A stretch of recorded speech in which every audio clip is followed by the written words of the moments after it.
Hey guys, so I'm here with two of my friends, Jess and Susanna. I think it would be better if they introduce themselves to you guys. As you should go first. Hi, I'm Jess. Nice to meet you. Hi, I'm Susanna. Nice to meet you. Jess, Susanna, how did you guys meet? Well, we actually live in the same house. Yeah? So that's how we met. Yeah? I moved here. Jess has been here a long time. Yes. And at first we just kind of, say hi to each other, things like that. And then before we knew it, kind of a new friendship developed. Yes. Yeah. So did you move here first or Jess? Jess moved here first. I've been living here for almost 8 years in, Yes. in Toronto. No, I mean like this house. Yeah, almost 8 years in Toronto in this house, yeah. Wow. Yeah. And how about you? I'm hitting 2 years this month. 2 years? Yeah. Oh, Time has that's flown long by. too. Yeah. But 8 years, oh my God. know. Incredibly long. In the same place. Yes. So, was you guys born here in Toronto? Like Toronto? I was not born here in Toronto. I was born in Kenya. I actually was a refugee. Oh, and really? we immigrated here when I was 3. But I grew up, and I think this is one of the reasons we're friends, is that I moved to the States early on, so I grew up there. So we're very American, you know? Okay, yes, yes. I was born in Oshawa, Ontario, and when I was 10, I moved to Florida with my mom. And so, yeah, we have that in common. We both grew up in the U.S. The U.S. And when I was 19, I moved back to Canada, and I moved back to Oshawa. And then 6 years later, I moved to Toronto. And ever since then, I've been here in Toronto. Yeah. And you moved here, so it was 2 years ago. But you guys weren't friends that time. No, we met here by coincidence, and we just kind of the energy worked, you know. So when you feel comfortable with someone and you have a lot in common, you know. Some people say that you need a lot of friends to be happy. What are your opinions on that? My opinion on that is I think it's important to have the core people in your life that you can lean on when things get tough or you just want to have fun with, just for a laugh and a good time.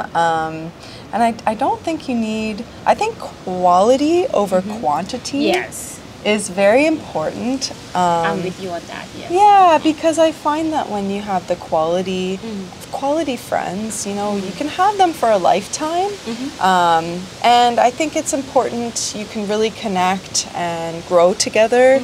Yeah, that's how I feel about that. What about you? I agree. I definitely believe in quality over quantity. Yes. I used to have tons of my circle, and you know, once you get older, you realize you need people around you who are really there for you, not just to pass time with. Yes. So I'm a firm believer in that, and I think something about living in Canada or North America is like there's less value placed on friendship and relationship as opposed to other cultures where, you know, community. And so I think you have to be really intentional and value it and, like, you know, create that.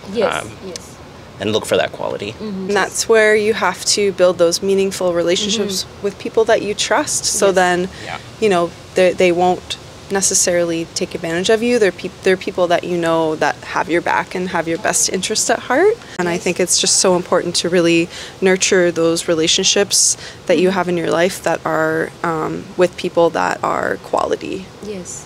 So do you think that we should hang out with friends more often? Well, I mean, like we were saying, You were saying yes. our families, like for me, you know, my parents are in the U.S., so I only pretty much hang out with my friends unless my family are visiting, and my family visits maybe 3 times a year, so, or I go visit them. So I do pretty much always spend time with my friends, or I spend time, like you said, by myself, because I do need time to recharge. I'm one of those people that I need that recharge time on my own in order to fill myself up to be able to go to the office or, you know, go to work, have meetings, hanging out with friends. You know, you need the recharge time. But, and I think it's important to be able to, if somebody wants to hang out with you, to be able to also say no, I'm sorry, I can't, I'm too tired, or not even having to have a reason why. It's just if you need to break away and have that time just to yourself, you know. So I think it is good to spend the time you feel strong and happy to spend time with friends, like when you're feeling in the energy to do so, and then when you're not feeling in the energy to do so, to take that time for yourself, me time. Yes, me time. Yes. Absolutely. I agree. I someone who prefers to spend a lot of time by myself. I live alone too with cats. I'm that person. I agree with Jess, and I think I had a friend share kind of a metaphor with me about friendship that I really like, where she's like, if you don't put deposits in the bank, then when you need the money, you can't withdraw. So if I don't hang out with you, listen to you when you're having a bad day, and then I need something, you're not going to be there for me. So this is a really tough question. Do you prioritize friends over family, or? Interesting. I honestly would say that I hold friends and family into an equal place, where how I feel, I pretty much treat everybody, I would say, the same way, and value everybody the same way, because different people are in your life for different reasons. And so, you know, sometimes your family is more like, you know, you need to do this or you need to do that, and, you know, your friends are more like, let's have fun. So it's like, there's certain, you know, roles that, you know, your family can play. And if you're like me and you have a smaller family, you know, I look at my friends as family. If we're talking quality over quantity, then there's only so many people you really need to nurture. And I think those people nurture me as well. They treat me like family, so I may as well do the same for them. I agree. I think, though, it's so unique to your relationships, right? Some people have really working relationships with their family. Some people, it's just not in the best interest for them to be with their family. Others, they have their family, like the Kardashians. They have each other. They do. I don't really watch the show myself. I do. But hi, Kim. But I'll take your word for it. I love Skims, though. Get me some Skims. So my viewers, they are like learning English, and of course, as English is not our first language, usually when we speak English, we kind of like feel nervous and intimidated. So do you have any tips? I know that you are a native speaker. I'm not. Yes, I know. When you first came here, right, you was 3, and at that time you started learning English. Do you remember your first you know, step of learning English and how you did it, like at 3? I remember being placed in those initial language classes for like new immigrants. But the schools, they had that at the time here in Toronto. And we had a choice between French or English training. And I do remember my mom being like, we barely speak English, we're not learning French in addition. So that's a lot.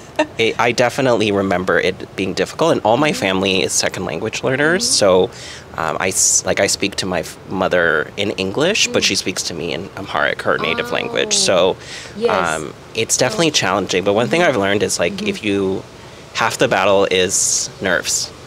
Like, you've heard all the words already, you just have to be okay with sounding dumb or, you know, making a mistake.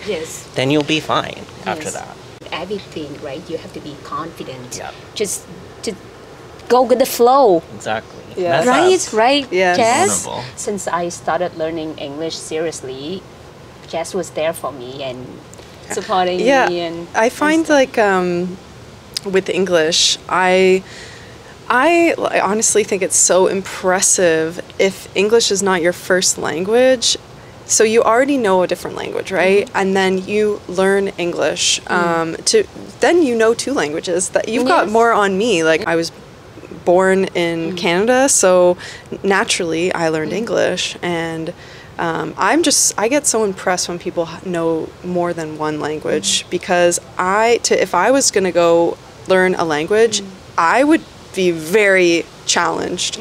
But I find that with English, it's like there's so many different ways to say things. So it's like you can pick up and say something the way that you want to, and there's so many different ways to say that thing. There is a way to say something like by the dictionary, but at the same time, you can make it into your own, because everybody speaks differently when it comes to English. You know, we all have our own way and our own, you know, like slang or, you know, way of speaking. And if you know the basics, then you can play off of that and kind of make it fun and make it into your own personality. And because sometimes I say things and I'm like, that's not real English. But you know, the point to me it's real. Yes, but see, the point is like, I think, do you agree with me on this one? Like, it's more important that you can convey your message. Exactly. And people to be understood. Yes. Right? Get your message It's not across. like, As long as you can get your message across, and also